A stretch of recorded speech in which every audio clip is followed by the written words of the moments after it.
Hai kami kuai, kembali lagi di Official Edukasi. Saya di sini akan mengonten edukasi sekalian tugas kuliah juga. Nah, di sini saya akan menjelaskan atau memaparkan pertolongan medis 4 ya. Nah, pertolongan medis 4 di mata kuliah pelayanan kesehatan di sekolah dasar.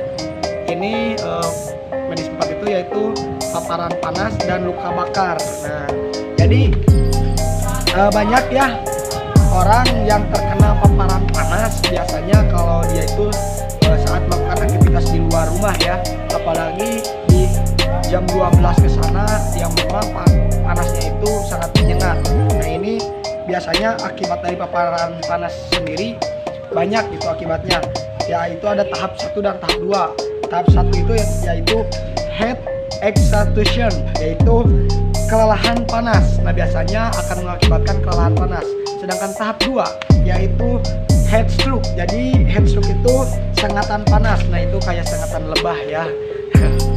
Lanjut kita ke heat exhaustion, yaitu kelelahan panas. Nah, ini terjadi akibat kondisi yang tidak fit. Nah, jadi biasanya kalau kondisi kita tidak fit, kita melakukan aktivitas di luar, biasanya kita akan merasakan heat exhaustion atau kelelahan panas.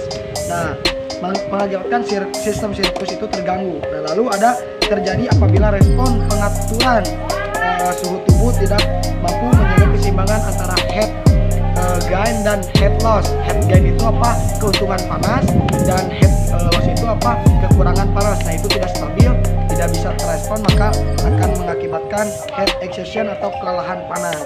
Nah, gejala yang akan ditimbulkan pada tubuh kita atau yang mengalami heat exhaustion atau kelelahan panas, yaitu pertama kulit basah berkeringat dan lembab. Nah, jadi biasanya kulit kita itu basah berkeringat, memang keringat itu keluar, tapi memang itu tuh bagus. Tapi kalau berlebihan itu gejala heat exhaustion ya. Lalu ada wajah pucat. Nah, kalau kita melihat orang yang telah melakukan aktivitas panas di luar rumah, nah itu kalau dia mengalami kelelahan panas pasti mukanya itu pucat. Nah, terus lemah dan pusing. Nah, ini lemah dan pusing biasanya suka dirasakan ya, dan saya pun pernah merasakannya ya. Nah, lalu ada lidah dan tenggorokan itu kering atau dehidrasi, kurang cairan. Nah, itu gejalanya. Lalu mulai mual atau muntah, terus suhu tubuh kita maksimal. Suhu tubuh itu kurang lebih 40 derajat Celcius. Nah, nadi kadang cepat, kadang lemah, itu gejalanya. Terus ada lagi kram. Nah, biasanya merasakan kram juga. Nah, itu gejala-gejala apabila kita melakukan aktivitas di luar rumah dan suhu tubuh kita panas atau heat exhaustion ya, heat exhaustion, kelelahan panas. Nah, terus apa sih pertolongannya? Karena kalau kita membiarkan itu nantinya bisa ke heat stroke gitu ya, atau heat stroke itu apa tadi? Yaitu sengatan panas, bisa jadi stroke juga gitu ya. Nah, ini pertolongan kelelahan panas, yaitu bawa si orang itu kalau sudah mengalami seperti itu, bawa ke tempat yang dingin atau ber-AC supaya suhu tubuh yang panas tadi bisa menjadi tidak panas gitu kan. Bawalah ke ruangan ber-AC atau ke tempat adem, atau kita gunakan kalau ada kipas angin ya. Nah, lalu posisikan terlentang. Nah ya, terus tinggikan bagian kaki. Nah, tinggikan bagian kaki, longgarkan seperti baju yang mengetat atau apa itu tuh yang ketat gitu ya, dilonggarkan supaya memang tidak ngap juga. Terus yang tebal, misalnya memakai bajunya tebal atau jaket, itu lepas aja dulu, longgarkan pakaian korban. Terus kalau bila sadar, beri minum atau air elektrolit. Nah, jadi ini tuh biasanya memang kalau orang yang mengalami kelelahan panas itu ya biasanya pingsan gitu ya, karena memang tadi gejala-gejalanya yang dihadapinya memang suhu tubuh panas, terus pusing, pucat, itu biasanya langsung pingsan gitu ya. Nah, itu pertolongannya. Terus selalu awasi kalau sudah sadar selalu awasi kelelahan panas dengan cepat menjadi heat stroke. Jadi takutnya apa? Takutnya dia itu jadi ke heat stroke, sengatan panas gitu kan. Itu kan lebih dari kelelahan panas. Makanya kalau sudah sadar kita terus awasi, kita terus kipasi, tenangkan dia supaya memang stabil kembali gitu ya. Nah, setelah itu kita ke heat stroke atau sengatan panas. Apa itu heat stroke? Merupakan keadaan yang mengancam nyawa. Nah, di mana korban kekurangan cairan. Nah, suhu penderita tinggi dan tidak lagi berkeringat. Nah, ini kacau ya. Ini bisa langsung ke kematian juga. Terjadi apabila suhu tubuh sudah meningkat dari 40 derajat Celcius. Nah, tanda dan gejalanya kita harus mengetahui juga ya, rekan-rekan. Jadi, kalau kita melakukan aktivitas dengan teman-teman kita, misalkan melihat gejala ini, kita harus langsung tolong supaya tidak terjadi apa-apa yang tidak kita inginkan gitu ya. Nah, satu gejalanya yaitu kehilangan kesadaran, ya tadi pingsan. Kedua, kulit kering dan merah. Nah, ini kulitnya kering terus merah. Lalu tidak berkeringat. Nah, sudah tidak berkeringat lagi, udah dingin lah. Lalu suhu tubuh panas, mual, muntah, respon menurun. Jadi kalau kita tanya itu, kalau responnya udah menurun, nah itu udah masuk ke gejala heat stroke atau sengatan panas. Nadi cepat dan kuat, lemah otot, jadi lesu, lemah. Nah, ini yang heat stroke itu tahapan yang kedua ya. Nah, pertolongannya. Nah, ini kalau kita melihat teman kita atau kita sebagai guru penjas melihat murid kita seperti ini, kita turunkan suhu tubuh penderita sesegera mungkin dengan mengkompresnya dengan air ya, mengkompresnya dengan air supaya suhu tubuh si penderita itu, heat stroke itu, supaya menurun gitu ya. Nah, lalu bila sadar, beri minum elektrolit atau obat, bukan obat, atau cairan ya. Nah, lalu selalu awasi tanda-tanda vitalnya. Nah, jadi biasanya tanda vital ini itu kita harus awasi ya.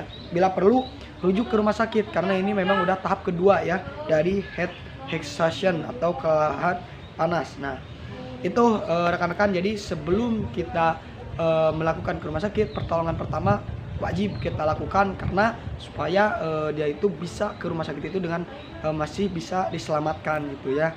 Nah, itu heat stroke. Nah, lalu ada luka bakar. Nah, ini seringkali luka bakar itu dialami oleh anak-anak SD, terus yang dewasa pun merasakan, apalagi ibu-ibu yang suka masak ya. Nah, itu kita lihat di luka bakar ini penyebabnya biasanya terminal yang memang suhunya tuh 60 Celcius kita sentuh itu akan mengalami luka bakar. Lalu ada kimia asam atau basa kuat itu akan mengalami luka bakar seperti cairan-cairan ada tuh air keras gitu kan ya. Nah, terus ada listrik, itu tersengat listrik yang memang bakal mengakibatkan luka bakar. Terus ada radiasi yang sangat kuat itu akan mengalami luka bakar. Nah, tingkatan luka bakar sendiri ada 3, yaitu meliputi lapisan kulit paling atas, kemerahan, nyeri, dan kadang bengkak. Nah, itu yang pertama. Lalu yang kedua meliputi kulit jangat, timbul gelembung, bengkak, kulit kemerahan atau putih, lembab, dan rusak. Nah, itu yang kedua. Dia meliputi jaringan bawah kulit tampak kering, putih, atau gosong dan hitam. Ini tingkatan yang ketiga ya. Nah, luka bakar cirinya tadi nanti saya akan tampilkan di video ini luka-luka bakarnya seperti apa. Yang tahapan pertama, tahapan kedua, dan tahapan ketiga bisa dilihat nanti di videonya. Lalu penanganan luka bakar sendiri. Nah, ini kita sebelum, apabila misalnya luka bakarnya masih bisa kita obati, nah ini pertolongannya yang harus kita ketahui. Nah, ini penanganan luka bakar. 1, hentikan proses luka bakar. Nah, jadi ya kalau misalkan kena luka bakar ya kita diamkan ya, kebakarnya lebih parah, tapi kita langsung hentikan ya, karena memang respon kita langsung peka gitu ya. Kalau kita tersengat panas atau mengalami mau luka bakar itu langsung terlepas gitu, karena memang responnya atau ibaratnya mah ya kita ingin melepaskan gitu kan ya. Terus lepaskan pakaian dan perhiasan yang memang misalkan contohnya kita luka bakar di tangan. Nah, misalkan dengan cairan kimia pakaian kita robek dan menembus ke kulit, itu akan mengandung luka bakar. Kita potong atau kita lepaskan, nah gitu ya. Bukan potong tangannya, tapi potong kainnya atau bajunya. Nah, lalu balut gitu ya, basah, longgar, tertutup. Jadi dibalut dengan air gitu ya. Terus siram dengan air bersih selama perjalanan ke rumah sakit. Jadi sebelum, kalau misalkan kita mau langsung ke rumah sakit, terus kita siramin terus luka bakar itu dengan air ya. Nah, ini ada luka bakar kimia. Kalau luka bakar kimia, pertolongan pertama yaitu segera siram dengan air kurang lebih 20 menit. Nah, kenapa seperti itu? Supaya memang si air itu akan menetralisir gitu ya, menetralisir luka bakar kita. Tetapi kalau misalkan ada bahan kimia yang memang dengan air itu jadi rasanya misalkan jelek atau misalkan jadi tambah parah, ya janganlah. Nanti saya akan tampilkan luka bakar bahan kimia yang memang harus dipertolongkan. Jangan pakai air atau kan pakai apa, itu nanti kita tampilkan di videonya. Lalu jangan menyiram bahan kimia yang bereaksi dengan air. Nah, kalau misalkan bahan kimianya itu kalau bereaksi dengan air jadi parah, jangan ya tadi. Nah, kita bisa lihat nanti bisa lihat ditampilkannya oleh editing. Jadi luka bakar kimia dan tindakan pertolongannya nanti saya akan tampilkan. Nanti bisa kalian baca sendiri ya, karena terlalu panjang juga ya. Nah, lalu ada luka bakar listrik. Nah, ini luka bakar listrik, gejalanya yaitu perubahan status mental, terus tampak luka bakar berat, pernapasan dangkal dan tidak teratur, denyut nadi lemah sampai tidak beraba, patah tulang, majemuk karena kontraksi otot. Nah, ini luka bakar listrik. Nah, pertolongannya, lakukan penilaian dini, periksa dan cari luka bakar di daerah listrik masuk dan listrik keluar, karena ini tuh tidak terlihat gitu ya. Itu luka, atasi shock bila ada, langsung merujuk ke rumah sakit, karena memang luka bakar listrik memang ada yang terlihat atau yang tidak terlihat ya. Nah, itu ya rekan-rekan. Nah, terus ada luka bakar ihlasi atau luka bakar yang terjadi karena menghirup udara panas dan asap atau bahan racun. Nah, gejalanya bulu hidung terbakar, terus luka bakar pada wajah, butir arang korban dalam cairan ludah, bau asap pada pernapasan, kesukaran napas, pernapasan berbunyi, serak batuk, sukar bicara, gerakan terbatas, sianosis. Nah, ini pertolongannya, pindahkan penderita dari misalkan udara yang kotor itu ke udara yang enak gitu kan. Terus berikan oksigen yang memang segar. Terus penilaian dini, napas buatan bila perlu, atau rujuk langsung ke rumah sakit. Nah, itu rekan-rekan, mohon maaf apabila ada kekurangan dan kesalahan, saya masih belajar. Nah, nanti saya edit, nanti akan ada gambar-gambar yang akan ditampilkan di video ini. Jangan lupa like, comment, share official Dwi Sakti ya.